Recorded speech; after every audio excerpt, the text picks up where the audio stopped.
Halo guys, welcome back again to my channel. Bersama saya Hansen di sini, dan seperti biasanya setiap harinya saya akan buatkan video seputar cryptocurrency. Apa kabar kalian hari ini semuanya? Semoga dalam keadaan yang baik-baik saja. Teman-teman, kita melihat Bitcoin masih sepertinya struggling untuk dapat breakout di atas angka $100.000. Setelah beberapa hari kita mendekati area tersebut, berhari-hari kita melihat Bitcoin itu stuck di area range 98 sampai $99.000. Kita bakalan bahas di video hari ini apa yang kira-kira bisa kita expect berikutnya in terms of price action, dan juga beberapa data di belakang layar yang sedikit banyak bisa membantu kita untuk mendapatkan clue kira-kira bagaimana keadaan Bitcoin sekarang. Jadi stay tune terus sampai akhir video. Nah, sekarang kita bakalan mulai dari CoinMarketCap terlebih dahulu. Per hari ini teman-teman, secara global market cap crypto berada di angka $3,34 triliun atau naik sekitar 1,28%. Nah, kalau misalnya kita melihat top 10 coin sendiri, keadaannya juga dominan berwarna hijau. Kenaikannya ranging antara 0, sekian persen hingga kurang lebih 2%. Dan yang menjadi top performer hari ini adalah Cardano dengan kenaikan 2,81% ke $1,08. So, itu adalah outlook sementara dari beberapa top coin yang ada. Sekarang kita langsung aja masuk ke beberapa data dan berita terbaru hari ini. Yang pertama teman-teman, kita pengen update dulu soal spot Bitcoin ETF. Untuk data terakhir menunjukkan kembali ada pembelian sangat masif terjadi terutama dari BlackRock. Di mana data terbaru menunjukkan BlackRock kembali melakukan pembelian 5.175 Bitcoin, teman-teman. Dan dalam kurun waktu 1 minggu terakhir, BlackRock telah berhasil melakukan akumulasi sebesar 21.000 Bitcoin. Dan kalau misalnya kita scroll lagi ke bawah, kalian juga akan menemukan data bahwa Fidelity juga menyusul di urutan kedua dengan pembelian sebesar 220 Bitcoin. Nah teman-teman, jika kita melihat data seperti ini daily, mungkin kalian tidak akan memikirkan terlalu jauh ya, apa dampaknya orang belinya cuma ribuan Bitcoin per hari atau mungkin ratusan. Tapi perlu kalian tahu, dengan adanya demand yang konstan datang dari spot Bitcoin ETF, itu rata-rata melampaui jumlah Bitcoin yang berhasil ditambang per harinya. Kalau kalian pikirkan lebih jauh, itu berarti supply Bitcoin setiap harinya yang terbentuk itu tidak mampu memuaskan demand yang ada. Sehingga ketika supply tidak mampu memenuhi demand yang besar, harganya yang akan terus mengalami kenaikan, teman-teman. Itulah juga saya sampaikan kenapa kita wajib untuk melihat adanya konsistensi dari segi inflow dari spot Bitcoin ETF untuk dapat mendukung tesis kita Bitcoin bisa break di atas angka $100.000. Dan sampai saat ini sepertinya hal tersebutlah yang kita lihat. So, beberapa minggu terakhir menjadi minggu yang cukup positif bagi spot Bitcoin ETF, terutama dari BlackRock. Teman-teman bisa melihat ini data historinya ya teman-teman. Kalau misalnya dikatakan sebenarnya 1 tahun ini yang pergerakannya cukup masif itu hanya di awal tahun dan juga akhir tahun. Kalian bisa melihat volume di pertengahan tahun seperti di bulan Maret sampai bulan September itu rata-rata cukup rendah. Nah, kita baru mendapatkan ada inflow yang lumayan signifikan, itu startnya di bulan Oktober, teman-teman. Pada saat itu kita mendapatkan beberapa hari secara beruntun di mana BlackRock itu melakukan pembelian ribuan Bitcoin. Kadang-kadang 4.000, kadang-kadang 5.000, rata-ratanya kurang lebih 4-5.000 per hari. Dan puncaknya ada di bulan November ini, di mana kita mendapatkan ada inflow yang luar biasa besar, teman-teman. Dan bisa dikatakan kurang lebih 1-2 bulan terakhir, mungkin BlackRock telah berhasil melakukan akumulasi beberapa puluh ribu Bitcoin. Hanya dalam kurun waktu 2 bulan saja. Dan mereka sekarang, teman-teman, secara kumulatif telah nge-hold mungkin lebih dari 1 juta Bitcoin. Saya nggak tahu persisnya berapa, tapi mungkin sudah di angka 1,1 atau 1,2 juta Bitcoin. Padahal kita tahu spot Bitcoin ETF itu baru aktif bertransaksi kurang lebih setahun, teman-teman. Baru aktif Januari, sekarang baru November, belum setahun bahkan, kita sudah melihat ada demand sebesar itu. Di sisi yang lain, teman-teman, kalau misalnya kita melihat funding rates untuk market crypto sekarang, sebenarnya kalau dibilang terlalu overheat, itu enggak juga, walaupun ada beberapa yang kalau kita perhatikan funding rates-nya itu mulai masuk ke area kuning. Menunjukkan bahwa leverage di koin tersebut sudah tergolong lumayan tinggi. Nah, kalau misalnya kita mau katakan sangat tinggi, itu biasanya ketika warnanya sudah mulai orange atau bahkan kemerahan, teman-teman. Tapi kalau misalnya hijau, itu berarti kategori funding rate-nya normal. Kalau cenderung biru bahkan sampai ungu, itu berarti funding rate-nya justru minus. Artinya pada saat itu mungkin banyak orang yang cenderung pengennya short gitu daripada long. Tapi untuk sekarang tentunya karena sentimen terlihat cukup bullish, banyak orang yang lebih prefer untuk long dong, itu wajar banget. Dan untuk sementara, saya rasa memang ada terjadi sedikit peningkatan dari segi funding rates, menunjukkan adanya indikasi bahwa leverage mulai start untuk building up. Tapi saya merasa ini belum sampai tahap yang terlalu mengkhawatirkan gitu. Kalau misalnya teman-teman masih ingat di tahun 2021, funding rates pada saat itu, mungkin di list ini semuanya orange teman-teman. Bahkan cenderung sudah ada beberapa yang kemerahan. Nah kalau sudah seperti itu biasanya menunjukkan bahwa market sudah sangat overheat, dan biasanya akan memerlukan semacam flush out. Tapi untuk sementara hal tersebut belum kita lihat di sini. So far so good gitu ya. Walaupun ini tidak berarti kita tidak mungkin mendapatkan koreksi ya teman-teman. Tapi kalau kita purely melihat secara funding rates, ini belum tergolong yang terlalu ekstrim.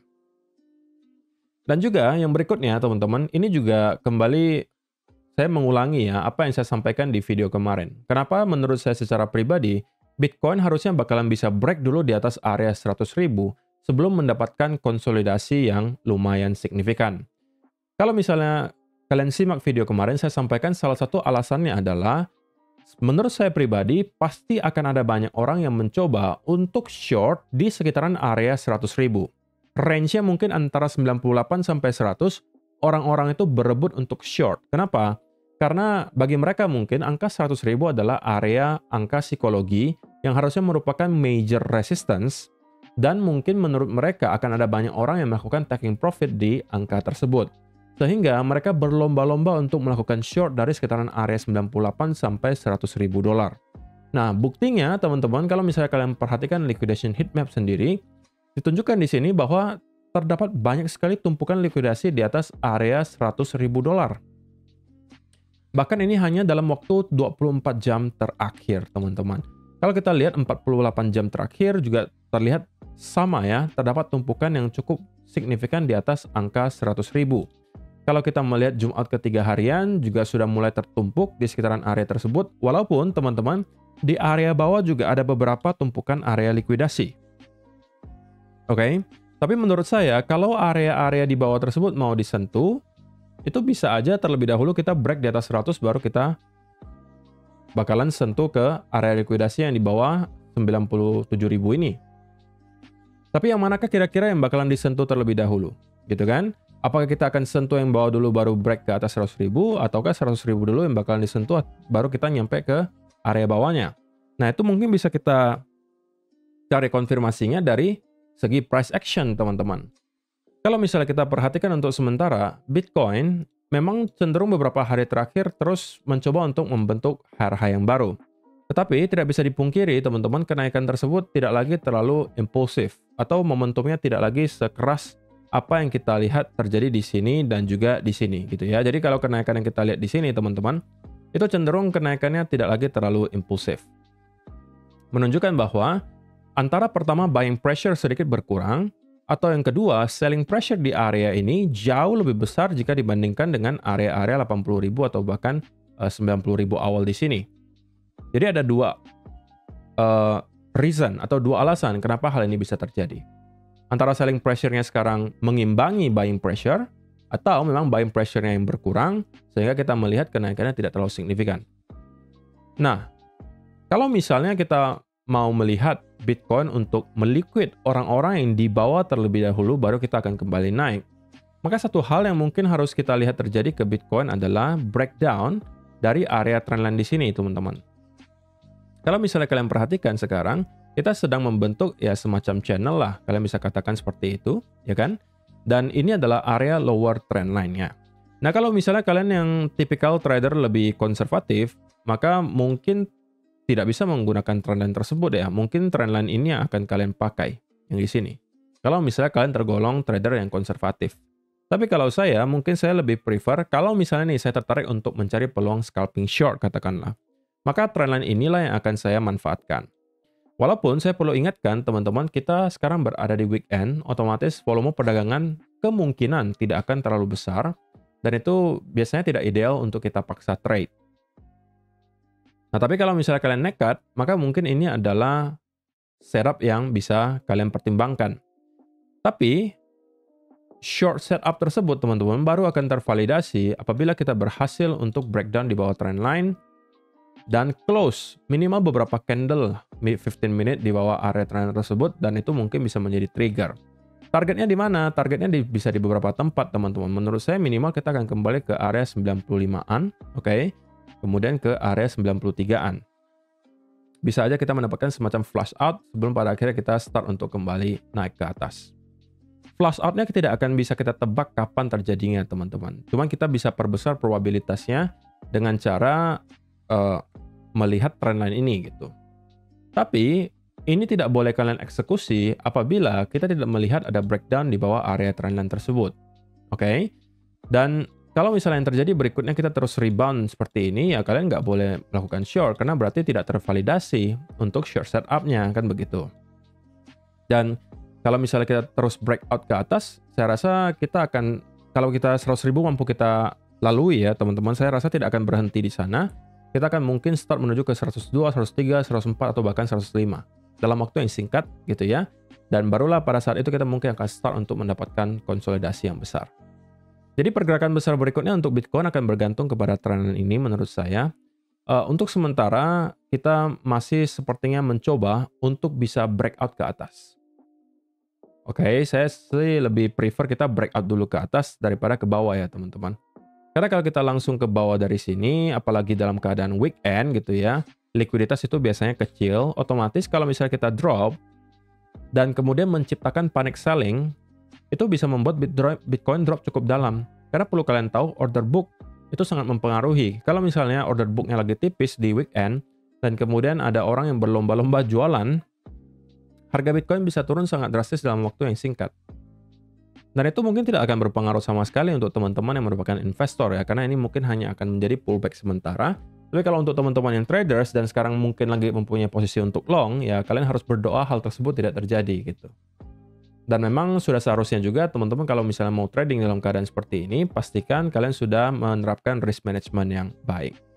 Jadi saya rasa itu sih teman-teman yang mau saya sampaikan untuk video hari ini. Stay safe teman-teman di luar sana. Dalam kondisi seperti ini, menurut saya salah satu teknik yang paling profitable adalah justru buying spot and hold. Bukan mencoba untuk terlalu sering melakukan transaksi, dan ujung-ujungnya justru kalian kemakan yang namanya flush out. Jadi kalau bisa, teman-teman fokuskan saja ke buying di spot, atau belinya di spot, dan di hold. Karena banyak kok teman-teman altcoin yang out of nowhere bisa berterbangan 20, 30%, 40%. Jadi kenapa kalian harus memaksakan untuk memakai leverage, sedangkan pergerakan spotnya saja sudah cukup masif gitu. Apalagi kalau misalnya teman-teman yang mempunyai niat untuk short. Kalau kalian tidak mengerti apa yang kalian lakukan, please jangan short dalam keadaan seperti ini teman-teman, terutama di altcoin. Karena altcoin masih banyak yang menurut saya itu pergerakannya baru dimulai gitu. Contohnya misalnya nih XRP. Kalau misalnya teman-teman yang hobinya nge-short setiap kali ada token yang nge-pump, maka mungkin kalian akan liquid kalau misalnya kalian terus-menerus mencoba nge-short XRP.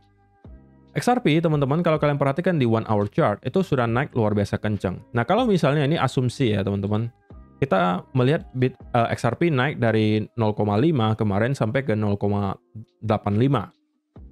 Kalian katakan, saya bakalan short kok, karena ini naiknya sudah cukup tinggi. Ya kan? Berarti kalian melawan momentum. Naik lagi, kalian katakan kalian short lagi. Naik lagi, kalian short lagi. Ujung-ujung apa yang terjadi? Kalian liquid. Kalau misalnya kalian tidak menerapkan stop loss. Karena kalian sedang melawan momentum dan kalian tidak menerapkan risk management. Kalau sudah keduanya kalian lakukan, maka siap-siap untuk kalian bisa mendapatkan loss yang sangat besar. Jadi please, saya pesan jangan sampai teman-teman melakukan hal tersebut. Terima kasih untuk kalian yang telah menonton sampai selesai video hari ini. Semoga bisa bermanfaat untuk kalian semua. See you in the next video. Bye-bye.